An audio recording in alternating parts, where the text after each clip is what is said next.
کی وعید سنائی گئی ہے۔ بدعت یہ ضلالت کا پہلا زینہ اور شرک کا چور دروازہ ہے۔ یہ ممکن نہیں کہ کوئی شخص بدعت میں مبتلا ہو اور وہ شرک سے بچ جائے۔ شرک کی سب سے بڑی خرابی یہ ہے کہ وہ دین کا نقاب اوڑھ کر کے لوگوں کے سامنے آتی ہے اور بظاہر اس سے متعلق تمام اعمال دین کا ہی حصہ معلوم ہوتے ہیں۔ اس لیے میرے بھائیوں، کوئی بھی عمل کتنا بھی خوشنما کیوں نہ ہو، اگر اس کا ثبوت رسول اللہ صلی اللہ علیہ وسلم کی زندگی میں نہ ہو تو اس کو ہم ہرگز نہ کریں، اس لیے کہ یہی چیز بدعت ہے۔ کوئی چیز دین سمجھ کر کی جائے اور اس کا ثبوت رسول اللہ صلی اللہ علیہ وسلم کی زندگی میں نہ ہو۔ امام مالک رحمۃ اللہ علیہ فرماتے ہیں، جس نے دین میں کوئی چیز ایجاد کی یا کسی ایسی چیز کو بہتر سمجھا جو رسول اللہ صلی اللہ علیہ وسلم کے زمانے میں نہیں تھا، تو اس نے اپنے اس عمل سے رسول اللہ صلی اللہ علیہ وسلم پر یہ الزام لگایا کہ رسول اللہ صلی اللہ علیہ وسلم نے خیانت کی ہے، کیونکہ اللہ تبارک و تعالیٰ فرماتا ہے الیوم اکملت لکم دینکم واتممت علیکم نعمتی، کہ میں نے تم پر تمہارے دین کو مکمل کر دیا ہے۔ اس لیے جو چیز رسول اللہ صلی اللہ علیہ وسلم کے زمانے میں دین نہیں تھا وہ آج بھی دین نہیں ہے۔ میرے بھائیوں، بدعت یہ گناہ کبیرہ سے بھی بڑھ کر بڑا جرم ہے، اور شیطان گناہ کبیرہ کے مقابلے میں بدعت سے زیادہ خوش ہوتا ہے۔ اس لیے ایک گنہگار یہ سوچ کر گناہ کرتا ہے کہ وہ اللہ تبارک و تعالیٰ کی معصیت کر رہا ہے، اللہ تبارک و تعالیٰ کی نافرمانی کر رہا ہے، ایک غلط کام کر رہا ہے، اس لیے ہو سکتا ہے کبھی اس کا ضمیر اس کو ملامت کرے اور اسے توبہ کی توفیق ہو جائے۔ اور آپ جانتے ہیں اگر کسی شخص کو توبہ کی توفیق مل جائے تو اس کے تو شیطان کے تمام کیے کرائے پر پانی پھر جاتا ہے۔ لیکن اس کے برعکس ایک بدعتی بدعت کو یہ سوچ کر رہا ہے کہ وہ دین کا کام کر رہا ہے، اللہ تبارک و تعالیٰ کا قرب اور اس کی رضا اور خوشنودی تلاش کر رہا ہے، اس لیے اس کا دل مطمئن رہتا ہے اور اس کے توبہ کا سوال ہی پیدا نہیں ہوتا۔ میرے بھائیوں، جہاں احادیث میں بدعتی کے لیے جہنم کی وعید سنائی گئی ہے، وہیں بدعتی کو آب کوثر سے یا آب کوثر سے محروم رہے گا۔ اللہ کے رسول صلی اللہ علیہ وسلم کو میدان محشر میں حوض کوثر عطا کیا جائے گا، جو کہ دودھ سے زیادہ سفید اور شہد سے زیادہ میٹھا ہوگا۔ اس میں آب خورے ستاروں کی تعداد میں ہوں گے۔ جس خوش نصیب کو ایک گھونٹ پانی پینے کو مل جائے گا وہ کبھی پیاسا نہیں ہوگا۔ حدیث میں آتا ہے کہ کچھ لوگ آئیں گے جن کے اعضائے وضو چمک رہے ہوں گے، لیکن فرشتے وہاں رسول اللہ صلی اللہ علیہ وسلم کے پاس پہنچنے سے ان کو روک دیں گے۔ اللہ کے رسول صلی اللہ علیہ وسلم فرمائیں گے آنے دو آنے دو، یہ میری امت کے لوگ ہیں۔ فرشتے کہیں گے انک لا تدری ما احدثوا بعدک، آپ کو نہیں معلوم کہ آپ کے بعد انہوں نے کیا کیا نئی چیزیں ایجاد کر لی تھیں۔ یہ سن کر رسول اللہ صلی اللہ علیہ وسلم فرمائیں گے سحقا سحقا لمن غیر بعدی، دوری ہو ایسے لوگوں کے لیے جنہوں نے میرے دین میں تبدیلی پیدا کر دی۔ آج اپنے معاشرے کا جائزہ لیں، انتہائی افسوس کے ساتھ کہنا پڑتا ہے کہ آج ہمارے معاشرے کے مسلمانوں کی اکثریت ایسے دین پر گامزن ہے جنہیں دیکھ کر یہ تصور نہیں کیا جا سکتا کہ وہی دین ہے جس کی حقانیت اور جس کی صداقت کے سامنے پوری دنیا نے لوہا مانا تھا۔ ہزاروں قسم کی بدعتوں نے آج اسلام کا وہ حال کیا ہے کہ اس کا پہچاننا مشکل ہو گیا ہے۔ چھوٹے چھوٹے امور سے لے کر اللہ تبارک و تعالیٰ کے حقوق میں خیانت کی جا رہی ہے۔ اللہ غالب اور حکیم کو چھوڑ کر پیروں اور فقیروں کو پکارا جا رہا ہے، ان سے مدد طلب کی جا رہی ہے، اور قبروں کے لیے سجدہ کیا جا رہا ہے، قبروں کے لیے نظر و نیاز پیش کیے جا رہے ہیں۔ اقوال رسول پر اقوال ائمہ کو ترجیح دی جا رہی ہے۔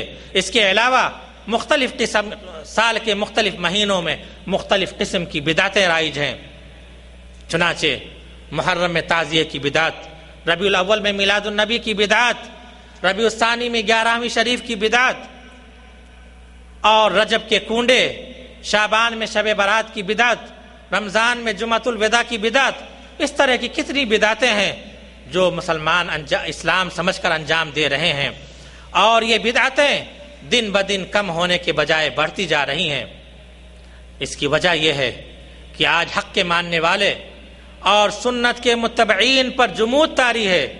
دنیا داری نے انہیں اپنی لپیٹ میں لے لیا ہے کہ انہیں اتنی فرصت نہیں، اتنا وقت نہیں کہ حق کے لیے کوئی آواز پیدا کر سکیں، حق کے لیے کوئی آواز اٹھا سکیں۔ اپنے کام سے کام ہے، معاشرے میں کیا ہو رہا ہے اس کی کوئی پرواہ نہیں، ہماری دوستی اور دشمنی کا پیمانہ کیا مقرر کیا گیا ہے اس سے ہم غافل ہیں۔ قرآن نے، رسول اللہ صلی اللہ علیہ وسلم کی سنت نے ہمارے زندگی میں کوئی انقلاب پیدا نہیں کیا، ہم پر جمود طاری ہے۔ میرے بھائیوں، قرآن اس لیے نہیں آیا تھا کہ معاشرے میں جو کچھ ہوتا رہے اس کو برداشت کر لیا جائے، معاشرے کے رنگ میں خود کو رنگ لیا جائے اور حالات اور ماحول سے سمجھوتا کر لیا جائے۔ آج ہمارے اندر جو سمجھوتا، جو مداہنت، جو رواداری، جو نرمی پائی جاتی ہے، کفار مکہ بھی یہی چاہتے تھے کہ رسول اللہ صلی اللہ علیہ وسلم اور صحابہ کرام سمجھوتا کر لیں۔ وہ بھی کہتے تھے تم اپنے دین سے کام رکھو، ہم اپنے دین سے کام رکھیں گے، تم عبادت و بندگی کے جو طریقے تمہارے ہیں تم کرو، جو طریقے ہمارے ہیں ہمیں کرنے دو، نہ تم ہمارے معبودوں سے کوئی تعارض کرو، نہ ہم آپ کے الہ سے کوئی تعارض کریں گے، کوئی کشمکش نہیں ہوگی، کوئی ٹکراؤ نہیں ہوگا۔ لیکن آپ کو معلوم ہے اللہ کے رسول صلی اللہ علیہ وسلم نے ان کے اس مطالبے کو ٹھکرا دیا، اور خالق کائنات نے اس پر وعید بھی فرمائی۔ خالق کائنات نے وعید فرمائی، وَدُّوا لَوْ تُدْهِنُ فَيُدْهِنُونَ، یہ لوگ چاہتے ہیں کہ آپ تھوڑی سی ڈھیل دے دیں، تھوڑی سی نرمی برتیں اور عقیدے میں تھوڑی سی لچک پیدا کریں۔ میرے بھائیوں، سلف صالحین نے، ہماری تاریخ گواہ ہے کہ سلف صالحین نے شرک و بدعت کے ساتھ ذرا بھی رواداری نہیں برتی، ذرا بھی صلح سے کام نہیں لیا، ذرا بھی مداہنت نہیں برتی۔ میں چند واقعات آپ کو سناتا ہوں۔ مسند دارمی کی روایت ہے، حضرت عمر بن یحییٰ بیان کرتے ہیں کہ ہم لوگ نماز فجر سے پہلے حضرت عبداللہ ابن مسعود رضی اللہ تعالی عنہ کے گھر پہ آ کر کے بیٹھا کرتے تھے کہ جب وہ نماز کے لیے نکلتے، فجر کی نماز کے لیے نکلتے، تو ہم ان کے ساتھ نماز کے لیے ساتھ نکلتے تھے۔ ایک روز ہم لوگ بیٹھے ہوئے تھے کہ حضرت ابو موسیٰ اشعری رضی اللہ تعالیٰ عنہ تشریف لائے اور ہم سے دریافت کیا کہ کیا ابو عبد الرحمن باہر نکلے؟ ہم نے کہا کہ ابھی نہیں، چنانچہ وہ بھی ہمارے ساتھ بیٹھ گئے۔ جب عبداللہ ابن مسعود رضی اللہ تعالیٰ عنہ باہر نکلے تو ہم لوگ مسجد جانے کے لیے کھڑے ہو گئے۔ حضرت ابو موسیٰ اشعری رضی اللہ تعالیٰ عنہ نے فرمایا، ابو عبد الرحمن، آج میں نے یہاں کی مسجد میں ایک نئی چیز دیکھی ہے، الحمدللہ اس کا تعلق خیر سے ہی ہے۔ انہوں نے پوچھا کیا چیز؟ حضرت ابو موسیٰ اشعری رضی اللہ تعالیٰ عنہ نے کہا کہ میں نے ایک مسجد میں دیکھا ہے کہ لوگ جماعت کا انتظار کرتے ہوئے مختلف ٹولیوں اور حلقوں کی شکل میں بیٹھ جاتے ہیں، ان کے سامنے ڈھیر ساری کنکریاں رکھی ہوتی ہیں، اور ہر ٹولی میں ایک شخص بیٹھا ہوتا ہے اور وہ کہتا ہے کہ 100 بار اللہ اکبر کہو، تو 100 بار اللہ اکبر کہتے ہیں، پھر وہ کہتا ہے 100 بار سبحان اللہ کہو، 100 بار سبحان اللہ کہتے ہیں، پھر کہتا ہے 100 بار الحمدللہ کہو، وہ 100 بار الحمدللہ کہتے ہیں۔ حضرت عبداللہ ابن مسعود نے کہا پھر آپ نے کیا کہا؟ انہوں نے کہا میں سوچا کہ آپ کی رائے معلوم کر لوں۔ بظاہر کتنا بہترین عمل لگ رہا ہے، لوگ وقت سے پہلے مسجد میں پہنچ رہے ہیں اور دنیاوی مشاغل میں مشغول ہونے کے بجائے تسبیح پڑھ رہے ہیں، لیکن چونکہ یہ انداز اور یہ اسلوب رسول اللہ صلی اللہ علیہ وسلم سے ثابت نہیں تھا، اس لیے حضرت عبداللہ ابن مسعود نے ابو موسیٰ اشعری سے کہا کہ تم نے ان سے یہ کیوں نہیں کہا کہ وہ اپنے گناہ شمار کریں؟ پھر راوی کہتے ہیں کہ ہم لوگ عبداللہ ابن مسعود کے ساتھ اس مسجد میں گئے۔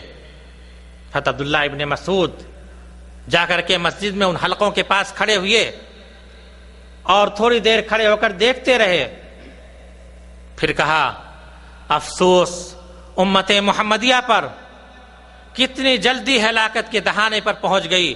ابھی رسول اللہ صلی اللہ علیہ وسلم کے صحابہ بکثرت موجود ہیں، ابھی آپ کے استعمال شدہ برتن ٹوٹے نہیں، ابھی آپ کے کپڑے بوسیدہ نہیں ہوئے، کیا تم لوگ زیادہ صحیح راستے پر ہو یا رسول اللہ صلی اللہ علیہ وسلم کا راستہ کا طریقہ صحیح تھا، یا یہ کہ تم گمراہی کا دروازہ کھول رہے ہو؟